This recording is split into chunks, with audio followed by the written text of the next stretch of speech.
क्या आपको याद है कि आपने एटीएम से आखिरी बार पैसे कब निकाले थे? क्या आपको याद है जब हर मोहल्ले, हर सड़क पर एक एटीएम होता था और वो दिशा निर्देश के लिए एक पहचान बन गया था? मेरा घर तो एटीएम के ठीक सामने है, हम कहते थे। लेकिन आज की स्थिति अलग है। एटीएम्स तो है, लेकिन उनकी अहमियत अब पहले जैसी नहीं रही। भारत में डिजिटल क्रांति तो आई, लेकिन नकदी रहित लेन देन के प्रति बढ़ती हुई रुचि धीरे धीरे एटीएम्स को खत्म करने की ओर बढ़ रही है।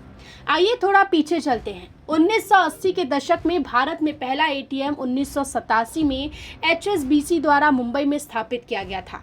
इसके बाद 1997 तक देश भर में 1500 से अधिक एटीएम्स लग चुके थे। एटीएम्स ने हमारे पैसे निकालने के तरीके को बदल दिया था और फिर 2023 में भारत में लगभग 3 लाख एटीएम हो गए थे। लेकिन अब एटीएम्स का अस्तित्व खतरे में है। क्यों? क्योंकि डिजिटल भुगतान जैसे यूपीआई के बढ़ते उपयोग के कारण लोगों का एटीएम्स पर निर्भरता घट रही है।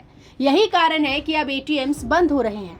2023 में भारत में 4000 एटीएम्स बंद हो चुके हैं और ये संख्या बढ़ती जा रही है। आरबीआई के आंकड़ों के अनुसार 2023 में भारत में हर एटीएम पर औसतन 50 से 100 लेन देन होते थे। लेकिन अगर एक एटीएम पर महीने में 300 से 500 लेन देन होते हैं तो ये घाटे में जा सकता है और यही वजह है कि एटीएम्स अब धीरे धीरे बंद हो रहे हैं। एटीएम से होने वाली कमाई कई तरीके से होती है, जैसे इंटरचेंज फीस, सर्विस चार्ज और विज्ञापनों से।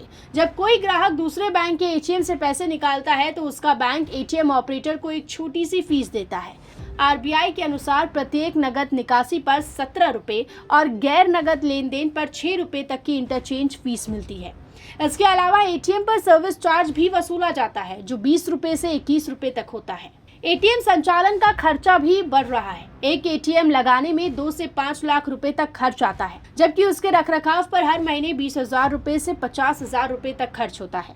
इसके अलावा यदि एटीएम किराए पर है तो 10,000 से 20,000 रुपए तक मासिक रेंट भी देना पड़ता है। भारत में व्हाइट लेबल एटीएम ऑपरेटर भी काम कर रहे हैं, जैसे टाटा कम्युनिकेशन और हिटाची पेमेंट सर्विसेज। ये बैंक के लिए एटीएम्स चला रहे हैं, लेकिन इन्हें भी कम लेन देन की समस्या का सामना करना पड़ रहा है और कई ऑपरेटर घाटे में जा रहे हैं।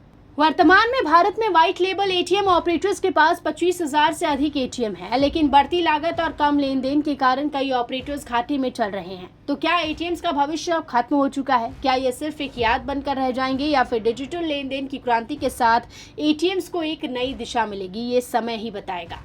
तो दोस्तों, इस वीडियो में इतना ही। अगर आपको ये जानकारी पसंद आई हो तो इसे लाइक और शेयर जरूर करें और इस तरह के और वीडियोस के लिए हमारे चैनल को सब्सक्राइब करना ना भूलें।